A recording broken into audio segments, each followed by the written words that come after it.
আসসালামু আলাইকুম প্রিয় দর্শক, অন্য মঞ্চের আলাপচারিতায় আপনাদের সকলকে আমন্ত্রণ জানাচ্ছি। তাইলে মুক্তিযোদ্ধাদেরও বিচার করা হবে রাজাকার হত্যার বিরুদ্ধে 1971 সনে। যদি এখন কেউ মামলা নিয়ে আসে, গণ অভ্যুত্থানের সময় রাজপথে অভ্যুত্থানকারী আন্দোলনকারীদের বিরুদ্ধে যারা হানাদার বাহিনীর মতো ঝাঁপিয়ে পড়ে হত্যাযজ্ঞ চালিয়েছে, ম্যাসাকার করেছে, গণহত্যা করেছে, তারা জনতার প্রতিনিধির মুখে কেউ কেউ হয়তো প্রাণ হারিয়েছে, কেউ কেউ আহত হয়েছে, কিন্তু সেটা যুদ্ধের ময়দানে ফয়সালা হয়ে গেছে। এবং সেখানে জুলাই যোদ্ধাদেরকে সুরক্ষা দেওয়ার জন্য যে অধ্যাদেশ জারি করা হয়েছে, সেই বিষয়ে আমরা এই অধ্যাদেশটি এখানে গ্রহণ করার জন্য সবাই সর্বসম্মত হয়েছি। দর্শক, সাজ্জাদ কাদিরের শুভেচ্ছা নিন। এই মুহূর্তে আপনাদের সামনে কথা বলতে এসেছি পুলিশ হত্যা প্রসঙ্গে। গতকাল সংসদে স্বরাষ্ট্রমন্ত্রী সালাউদ্দিন আহমেদ দৃঢ় কণ্ঠে ঘোষণা করেছেন যে পুলিশ হত্যার বিচার হবে না।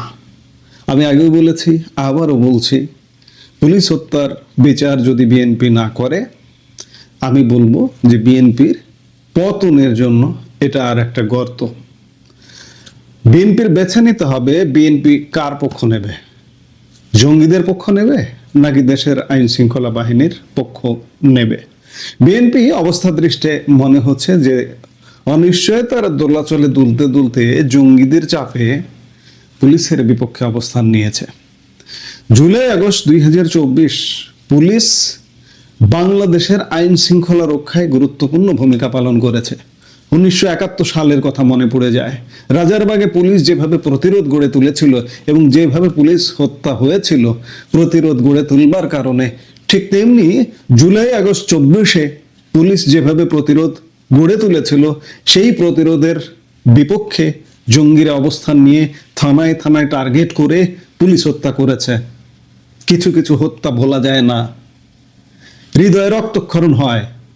সিরাজগঞ্জের এনায়েতপুরের থানায় আগুন দিয়ে পুলিশকে পুড়িয়ে মারা, কিংবা যাত্রাবাড়ি থানায়, কিংবা চট্টগ্রামে, সারা দেশে এভাবে অসংখ্য পুলিশ হত্যা করা হয়েছে। আজকে স্বয়ং স্বরাষ্ট্রমন্ত্রী সংসদে দাঁড়িয়ে বলছেন রাজাকারদের হত্যার জন্য মুক্তিযোদ্ধাদের বিচার করতে হবে। কিসের মধ্যে কি, পান্তা ভাতে কি, গ্রাম সে একটা কথা আছে, আজকে সেটাই বলতে হচ্ছে। মুক্তিযুদ্ধ আর জুলাই আগস্টের সন্ত্রাসী হামলাকে বিএনপি এক করে দেখছে এখন। বিএনপি কি তাহলে এই জঙ্গিদেরই সহযোগী? যদি সহযোগী হয়ে থাকেন আপনারা, আজকে ক্ষমতার মোহে, ক্ষমতার মসনদে থাকবার কারণে আপনারা বুঝতে পারছেন না বাংলাদেশের বেশিরভাগ মানুষের কণ্ঠ পুলিশ হত্যাকারী যারা, তাদের বিচারের পক্ষে। আপনারা তাদের কণ্ঠ যদি পড়তে না পারেন, আপনারা যদি জঙ্গিদের কণ্ঠ পড়েন, জঙ্গিদের পক্ষ অবলম্বন করেন, এর চরম মূল্য দিতে হবে। আপনি পুলিশের ভেতরে খেয়াল করে দেখুন, পুলিশের ভেতরে এই যে পুলিশ হত্যাকাণ্ড নিয়ে একটা ভয়াবহ চরম অসন্তোষ আছে। নিজের সহকর্মী, নিজের ভাই হত্যার বিচার হবে না, সেই পুলিশ আপনাকে পাহারা দেবে। আপনি কিভাবে ভাবলেন আপনাকে পাহারা দেবে না? আপনি লিখে রাখুন, আপনার পতনের পেছনে পুলিশও একটা গুরুত্বপূর্ণ ভূমিকা পালন করবে। পতনটা ধেয়ে আসছে আপনাদের। আপনারা ক্ষমতায় বসেছেন মাত্র 1.5 মাস হয়েছে, কিন্তু 1.5 মাসের বডি ল্যাঙ্গুয়েজ আপনাদের ভালো না। আমরা প্রত্যাশা করেছিলাম যে ঠিক আছে, আগে একটা সরকার ছিল, সেই সরকার দেশ পরিচালনা করেছে, তারপরে একটা অস্থিতিশীল 1.5 বছরের ইউনূস ডাকাতের সরকার ছিল। ইউনূস ডাকাতকে আপনারা এখনো পর্যন্ত ডাকাত বলে ঘোষণা দিচ্ছেন না। এগুলো আপনাদের প্রতি বাংলাদেশের জনগণের ক্ষোভ চরমে নিয়ে যাবে। এর কারণে বাংলাদেশের রাজনীতিতে সত্যিকার অর্থে এক অভাবনীয় এবং চরম বিতর্কের মোড় নিয়েছে। তথাকথিত জুলাই সন্ত্রাসকালে শেখ হাসিনা সরকারের পতনের সময় যে পুলিশ সদস্যরা কর্তব্যরত অবস্থায় প্রাণ হারিয়েছিলেন, তাদের হত্যাকারীদের আর বিচার হবে না। হ্যাঁ, ঠিকই শুনেছেন, স্বয়ং স্বরাষ্ট্রমন্ত্রী সালাউদ্দিন আহমেদ জাতীয় সংসদে দাঁড়িয়ে সাফ জানিয়ে দিয়েছেন পুলিশ হত্যাকারীদের বিরুদ্ধে কোনো মামলা করা হবে না। স্বরাষ্ট্রমন্ত্রী সালাউদ্দিন আহমেদ এক প্রশ্নের জবাবে গতকাল সংসদে স্পষ্টভাবে বলেন, হাসিনা সরকারের সময় আন্দোলনকারীদের হাতে যে পুলিশ কর্মীরা খুন হয়েছেন তাদের বিচার করা হবে না। সরকারের এই মন্তব্যে খোদ পুলিশ বাহিনীর ভেতরেই তীব্র অসন্তোষ আর ক্ষোভের আগুন জ্বলছে। আপনারা জানেন, শেখ হাসিনা সরকারের পতনের পর পুলিশের পক্ষ থেকে অন্তর্বর্তী সরকারের কাছে স্মারকলিপি দেওয়া হয়েছিল। সেখানে দাবি ছিল নিহত পুলিশ সদস্যদের হত্যাকারীদের দৃষ্টান্তমূলক বিচার করতে হবে। সরকারি তথ্য অনুযায়ী সেই সময় আন্দোলনকারীদের আক্রমণে ৪৫ জন পুলিশ কর্মী প্রাণ হারান। শুধু একটি থানাতেই ১৩ জন পুলিশ সদস্যকে কুপিয়ে আগুনে পুড়িয়ে নৃশংসভাবে হত্যা করা হয়েছিল। আমি খানিক আগে বললাম সিরাজগঞ্জের এনায়েতপুর। সরকারি হিসেবে ৪৫ জন, কিন্তু বেসরকারি হিসেবে এই সংখ্যাটা বিভিন্ন সোর্স থেকে শোনা যায় যে ৩,০০০-এর ওপরে। একের পর এক থানা জ্বালিয়ে দেওয়া হয়েছিল সেই সময়, বাংলাদেশের মানুষ দেখেছেন। এখন প্রশ্ন উঠছে, যদি এই হত্যার বিচার না হয় তবে ভবিষ্যতে কোনো পুলিশ সদস্য কি জান বাজি রেখে দায়িত্ব পালন করবেন? কিন্তু সরকারের যুগ থেকেই স্বরাষ্ট্রমন্ত্রী সালাউদ্দিন আহমেদ এই গণ আন্দোলনকে সরাসরি একটি যুদ্ধের সাথে তুলনা করেছেন। তিনি বলেছেন, যুদ্ধক্ষেত্রে যা হওয়ার হয়ে গিয়েছে, সেখানেই সব প্রশ্নের মীমাংসা হয়ে গেছে। চরম গণবিরোধী কথাবার্তা। জুলাই আগস্টে কিসের যুদ্ধ হয়েছে? একটা জঙ্গি হামলা হয়েছে। মুক্তিযুদ্ধের সাথে প্যারালাল দাঁড় করাচ্ছেন বিএনপির কিন্তু এর পরিণাম, এর পরিণতি, চরম মূল্য দিয়ে এর পরিণতি চোকাতে হবে। তিনি আরো এক ধাপ এগিয়ে মহান মুক্তিযুদ্ধের প্রসঙ্গ টেনে এনেছেন। মন্ত্রী বলেন, ১৯৭১ সালে মুক্তিযোদ্ধাদের হাতে অনেক রাজাকার, আল বদর বা আল শামস বাহিনীর লোক নিহত হয়েছে। তো কত বড় ধৃষ্টতা আপনি চিন্তা করুন। রাজাকারদের সাথে আমার দেশপ্রেমিক পুলিশ ভাইদের তুলনা করা হচ্ছে, পাশাপাশি দাঁড় করানো হচ্ছে। বলা হচ্ছে ৭১ সালে মুক্তিযোদ্ধারা রাজাকারদের হত্যা করেছিল। তাহলে এই যে জুলাই সন্ত্রাসীরা কি মুক্তিযোদ্ধা? কোন যুদ্ধ, কোন ফ্রন্টের যুদ্ধ হয়েছে? আর আমার পুলিশ ভাইরা কি রাজাকার ছিলেন? যা করবেন তার ফল ভোগ করতে হবে, এর এতটুকু ব্যত্যয় ঘটবে না। স্বরাষ্ট্রমন্ত্রী প্রশ্ন তুলেছেন, এখন কি তবে মুক্তিযোদ্ধাদের বিরুদ্ধে মামলা দিয়ে তদন্ত করতে হবে? স্বরাষ্ট্রমন্ত্রীর মতে জুলাই আগস্টের পরিস্থিতিও ছিল যুদ্ধের মতো, তাই যুদ্ধক্ষেত্রে যা হয়েছে তা নিয়ে আইনি প্রক্রিয়ার কোনো সুযোগ নেই। তবে এই যুক্তির বিপরীতে দাঁড়িয়েছে আওয়ামী লীগ। তাদের বক্তব্য হলো, শেখ হাসিনা সরকারের বিরুদ্ধে আন্দোলন কোনো যুদ্ধ ছিল না, সরকার কখনো আন্দোলনকারীদের বিরুদ্ধে যুদ্ধ ঘোষণা করেনি। তাদের দাবি, বর্তমান সরকার জোর করে নিহত পুলিশ সদস্যদের পরিবারের বিচার পাওয়ার মৌলিক অধিকার কেড়ে নিচ্ছে।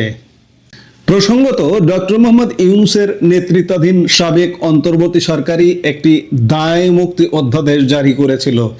সেই অধ্যাদেশ অনুযায়ী আন্দোলনে অংশগ্রহণকারীদের বিরুদ্ধে কোনো ধরনের আইনি পদক্ষেপ নেওয়া যাবে না। আন্দোলনকারীদের বিরুদ্ধে শুধু পুলিশ বা আওয়ামী লীগ কর্মী হত্যা নয়, বরং মেট্রো রেল, বিটিভি ভবন এবং সেতু ভবনে হামলার গুরুতর অভিযোগও ছিল। বর্তমান নির্বাচিত বিএনপি সরকার সেই অন্তর্বর্তী সরকারের দায় মুক্তি অর্ডিন্যান্সকেই হুবহু কার্যকরার সিদ্ধান্ত নিয়েছে। কিন্তু রাজনৈতিক বিশ্লেষকরা এবং ওয়াকিবহাল মহল মনে করছেন, এর দীর্ঘমেয়াদী প্রভাব হবে অত্যন্ত ভয়াবহ। যদি পুলিশ হত্যার বিচার না হয় তবে বাহিনীর চেইন অফ কমান্ড ভেঙে পড়বে এবং চরম বিশৃঙ্খলা তৈরি হওয়ার সম্ভাবনা রয়েছে। আমি এই কথাটা বারবার বলছি, এখনো বলছি, আজকে প্রায় ২.৫ বছর হয়েছে। শুধুমাত্র এই হত্যার বিচারের কোনো ব্যবস্থা না নেওয়ায় এবং আরো নানা কারণে পুলিশের মনোবল ভেঙে ফেলার কারণে আজ ২.৫ বছরে পুলিশ অ্যাক্টিভ হয়নি। আজও সেনাবাহিনী মাঠে দায়িত্ব পালন করছে ইন এইড টু সিভিল পাওয়ারের অধীনে, শুধুমাত্র পুলিশ অ্যাক্টিভ না হবার কারণে। আপনি পুলিশকে অ্যাক্টিভ করবেন কিভাবে? অন্যায়ভাবে পুলিশের পোশাক পরিবর্তন করা হয়েছে অন্তর্বর্তীকালীন সরকারের সময়। অন্যায়ভাবে পুলিশ ভাইদের হত্যার বিচার করা হচ্ছে না। মনোবল উদ্ধার হবে? প্রশ্নই আসে না। পুলিশকে কোনোভাবে অ্যাক্টিভ করতে পারবেন না। সেনাবাহিনী দিয়ে কতদিন দায়িত্ব পালন করেন? পৃথিবীর কোনো সভ্য দেশ সেনাবাহিনী দিয়ে দেশ চালায়? সেটা হয় না, সেটাকে সভ্য দেশ বলে না। আজকে বাংলাদেশ সেই অসভ্য দেশের কাতারে ঢুকে যাচ্ছে বা ঢুকে গেছে ইতিমধ্যেই। ২ বছর হয়ে গেল প্রায় সেনাবাহিনী মাঠে আছে, ২.৫ বছর ইন এইড টু সিভিল পাওয়ার নামে। আরো কতদিন থাকবে কেউ বলতে পারে না। পুলিশ যতক্ষণে অ্যাক্টিভ না হবে ততক্ষণে সেনাবাহিনী থাকবে মাঠে। এখন সবচেয়ে বড় প্রশ্নটি তোলা যাক, 2024 সালের জুলাই মাসে যখন তথাকথিত জঙ্গি আন্দোলন বা নাশকতা দানা বেঁধেছিল, তখন দেশের শান্তি শৃঙ্খলা রক্ষায় পুলিশ প্রবল প্রতিরোধ গড়ে তুলেছিল, আর সেই কারণেই পুলিশকে টার্গেট করে শত শত সদস্যকে হত্যা করা হয়েছে। আজ বিএনপি ক্ষমতার মসনদে বসে সেই হত্যাকারীদের পক্ষ নিচ্ছে।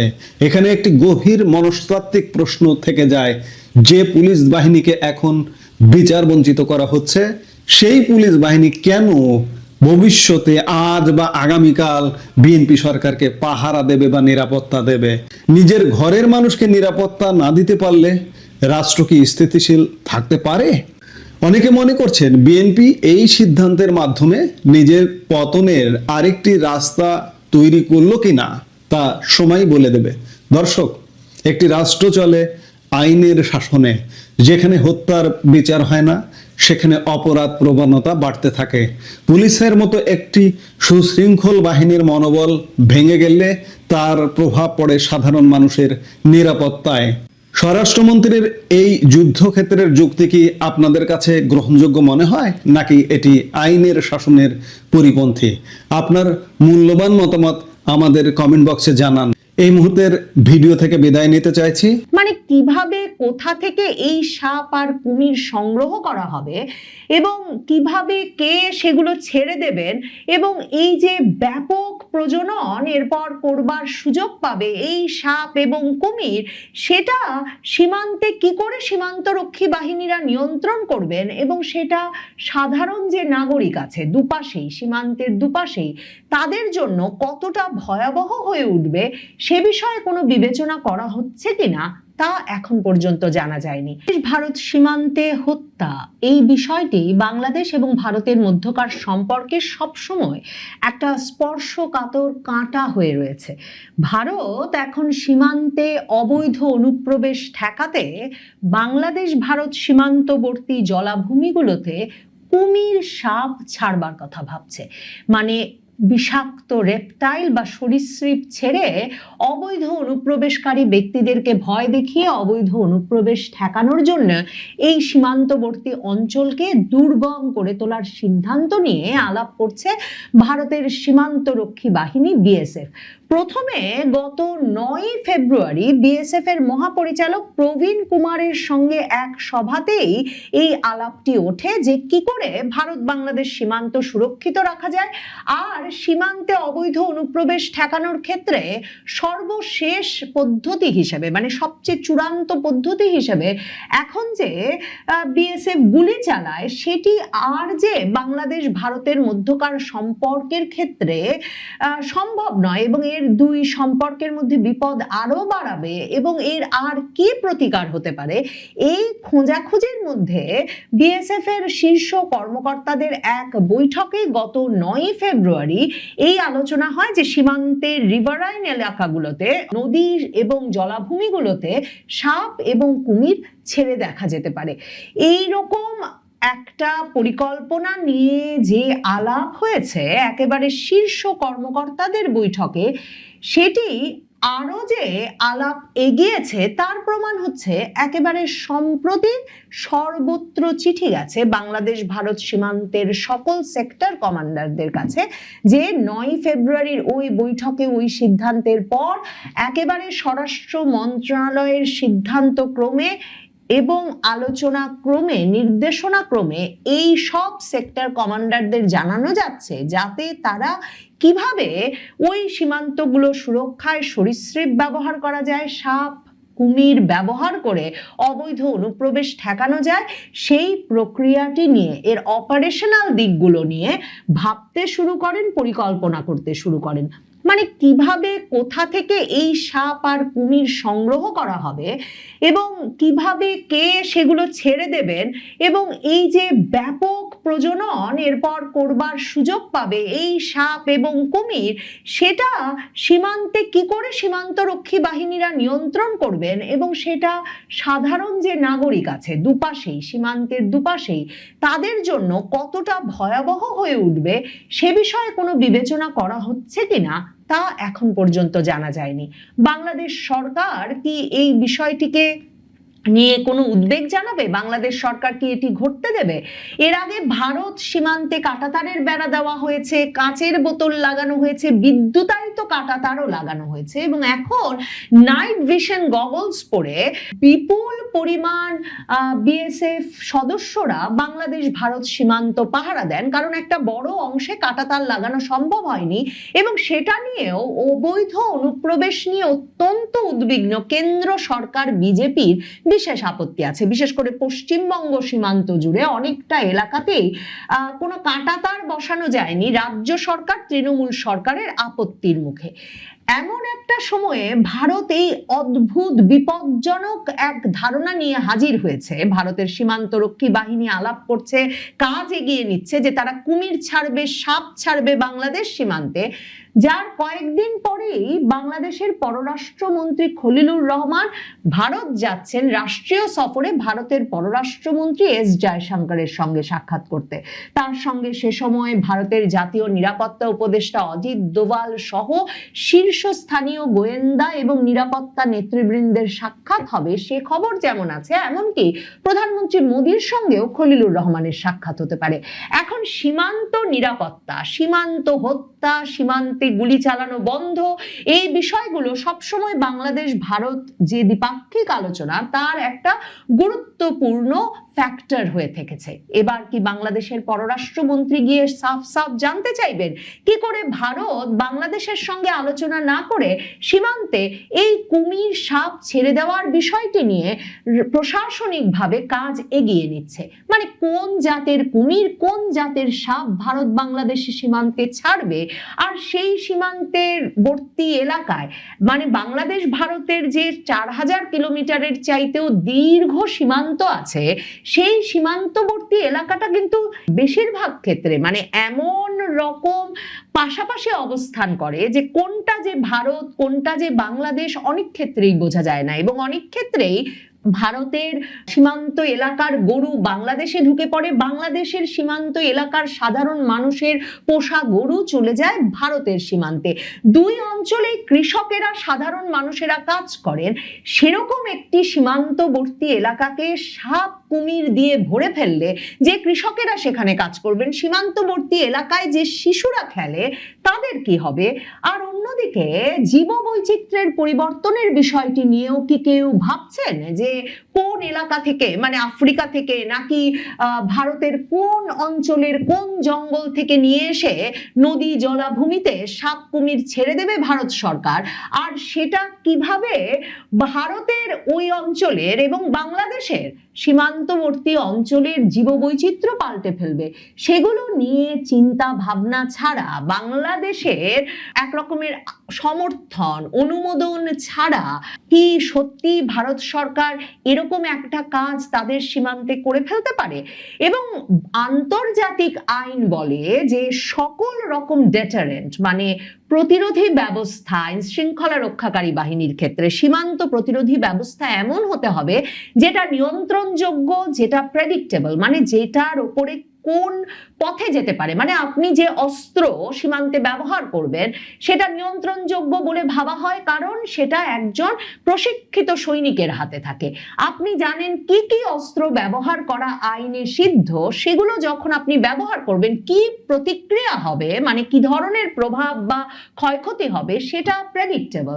কিন্তু এই যে পশু পাখি, বন্য পশু পাখি ছেড়ে দেওয়া, মানে নদী জলায় সাপ কুমির ছেড়ে দেওয়া, এদেরকে কি ভারতের সীমান্তরক্ষী বাহিনী চাইলেই নিয়ন্ত্রণ করতে পারবে? মানে ভারতের সীমান্তরক্ষী বাহিনী যদি দেখে যে একজন নিরীহ ব্যক্তি ভুলক্রমে বাংলাদেশ সীমান্ত পাড়ি দিয়ে ফেলেছেন বা তার পোষা গরু নিতে এসেছেন, তখন কি তাদের পক্ষে সম্ভব হবে এই সাপ কুমির নিয়ন্ত্রণ করা? মানে এমন একটা ভয়াবহ বিষয় নিয়ে যে কাজ চলছে বাংলাদেশ ভারত সীমান্তে, সেটা সত্যিকার অর্থেই উদ্বেগজনক। কারণ পৃথিবীর আর কোনো দেশে কোনো ভীষণ বিপদ সংকুল এবং বিপজ্জনক সীমান্তেও এমন কোনো পদ্ধতি ব্যবহারের খবর পাওয়া যায় না।